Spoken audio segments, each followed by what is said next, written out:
Maging gaya ng isang agila.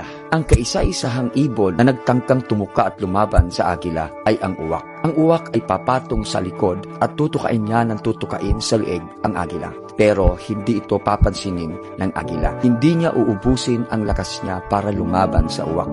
Sa halip, ibubukan niya ang kanyang pakpak at lilipad siya ng mataas. Yung sobrang taas, mas mataas, mas maganda. Habang pataas ng pataas ang agila, pahirap ng pahirap naman sa paghinga ang uwak. Hanggang sa mahulog na lang siya dahil naubusan na siya ng oxygen at mamamatay na siya. Mga kaibigan, may mga bagay, pangyayari o kaya mga tao na uwak ng buhay natin. Napipilitin kang bumagsak, hihilain ka pababa at hahadlangan kang hindi magtagumpay sa buhay. Maging gaya ka ng isang agila. Huwag mong uubusin ang lakas mo, ang oras mo sa mga uwak ng buhay mo.